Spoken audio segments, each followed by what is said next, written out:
अयोध्या में कथित चढ़ावा चोरी मामले में भारी सियासत के बीच विश्व हिंदू परिषद ने भी कड़ा रुख अपनाया है। वीएचपी ने सरकार से तत्काल एफआईआर दर्ज कर निष्पक्ष और तेज जांच की मांग की है। वीएचपी के अंतर्राष्ट्रीय अध्यक्ष आलोक कुमार ने इस पूरे मामले को बेहद दुखद और दुर्भाग्यपूर्ण बताया है।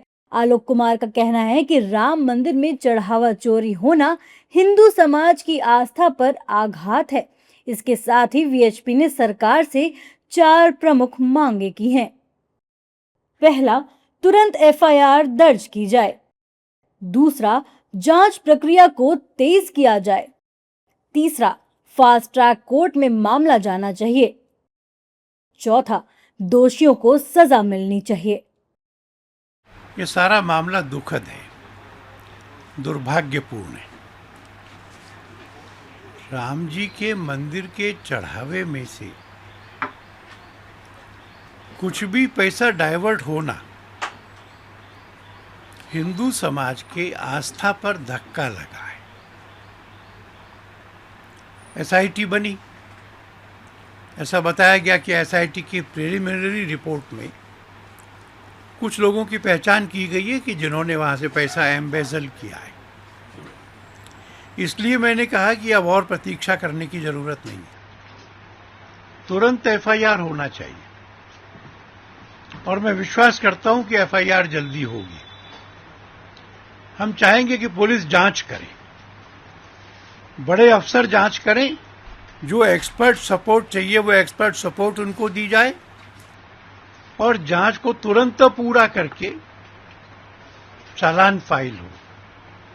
हम चाहेंगे कि फास्ट ट्रैक कोर्ट में मामला जाए, डे टू डे सुनवाई हो और अगर आने वाले 4-5 महीनों में सब अपराधियों को दंड देकर जेल की सलाखों के पीछे भेजा जा सकेगा तो हिंदू समाज को संतोष होगा। अयोध्या के साधु संतों ने वीएचपी की मांग का समर्थन किया है। क्या कहना है साधु संतों का, देखिए। बहुत ही सराहनीय कार्य है जो हमारे श्रीमान राष्ट्रीय अध्यक्ष जी ने मांग किया है, आलोक जी ने, और मैं भी पढ़ भी रहा था कई जगह, कल उनका बयान भी सुन रहा था। तो बहुत अच्छा किया है कि भाई जो आरोप प्रत्यारोप जो नाना प्रकार के जो लोग आरोपित किए जा रहे हैं तो उनका दूध का दूध पानी का पानी हो जाए, और ये तभी हो पाएगा जब एफआईआर होगी और उसकी तह तक जाने के लिए कि वास्तविक कौन है, इसका खिलाड़ी कौन है, इसमें सही जांच तभी हो पाएगी। केवल प्राथमिक में कुछ नहीं हो, और जब तक तह पर नहीं जाओगे तब तक किसी भी व्यक्ति पे इस तरह से आरोप लगाना और उसकी सामाजिक और मानसिक रूप से उसका हनन करना ये बहुत बड़ा निरपराध है। इसलिए उन्होंने मांग किया है कि उसकी सही जांच होनी चाहिए और जांच में जो आए, जो दोषी पाया जाए उसमें कार्रवाई होनी चाहिए। वहीं कई साधु संतों को योगी सरकार के एक्शन पर पूरा भरोसा है। कई साधु संतों का कहना है कि जांच के बाद एफआईआर और दोषियों को कड़ी सजा मिलनी चाहिए। विश्व हिंदू परिषद ने एफआईआर की जो मांग किया बहुत विलंब से किया है। यह कार्य पहले ही हो जाना चाहिए था, लेकिन दुर्भाग्य है इस देश के कानून व्यवस्था पर कि बहुत लेट से जागते हैं ये लोग। ठीक है, देर से ही सही, तत्काल प्रभाव से इस पर कार्रवाई होना चाहिए और जो दोषी पाए गए हैं उनको तत्काल दंडित भी करना चाहिए। जिनके घर से पैसा मिला है, जिनके ऊपर नामजद कार्रवाई हुई है, इन सबको तत्काल प्रभाव से अंदर भेज के इन पर कठोरतम कार्रवाई करनी चाहिए, जिससे भविष्य में कोई भी इस तरह का घृणित अपराध करने का दुस्साहस न कर सके। और जांच के बाद दूध का दूध पानी का पानी हो जाएगा, एफआईआर स्वयं दर्ज हो जाएगा। कोई दोषी होगा तो एफआईआर होगा। फिर इसमें बीच में इस प्रकार की जो है वक्तव्य देना यह अच्छा नहीं है।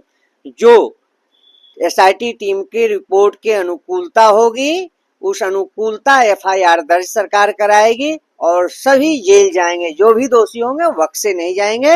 वहीं इस पूरे मामले पर सियासत भी जारी है, जहां योगी सरकार के मंत्री दावा कर रहे हैं कि कोई भी दोषी को बख्शा नहीं जाएगा। वहीं कांग्रेस सवाल उठा रही है। न्याय होगा, कार्रवाई होगी, जो भी दोषी होंगे बख्शे नहीं आएगा। भविष्य में इसकी पुनरावृत्ति न हो सके। अब ये अगर बीएसपी बोल रही है तो हम समझ सकते हैं। पहली बात किसी भी धार्मिक संस्था, धार्मिक स्थान या धार्मिक मुद्दे पर अगर कोई व्यक्ति और या कोई और अन्य इस प्रकार की गड़बड़ी होती है तो बहुत दुखद है। और जो इतना प्राचीन और प्रसिद्ध धार्मिक स्थल है उस पर अगर ऐसे आरोप लग रहे हैं, और ये कोई छोटा मोटा आरोप नहीं है, ये चौतरफा इस पर आरोप लगे हैं कि करोड़ों रुपए का इसमें गबन हुआ है, हेराफेरी की गई है, तो मैं समझता हूँ इससे बड़ा कोई पाप नहीं हो सकता। इस पर भी सरकार को निसंकोच होकर जांच बिठानी चाहिए। जो लोग आरोपी, किसी के भी वो हमदर्द हो सकते हैं, सत्ता के विपक्ष के, लेकिन अगर भगवान के नाम पर आप वोट लेने में नहीं संकोच करते हो तो जो उनके नाम पर चोरी हो रही है, दिन दहाड़े हो रही है, ऐसे आरोप लगे हैं, तो उस पर भी जांच होनी चाहिए। अयोध्या में कथित चढ़ावा चोरी मामले में अभी तक एफआईआर दर्ज नहीं हुई है। एसआईटी जांच जारी है, लेकिन वीएचपी से लेकर कई साधु संतों के मन में नाराजगी है। सवाल यही है कि इस मामले में कब तक एफआईआर होगी और दोषियों के नाम कब तक सामने आते हैं।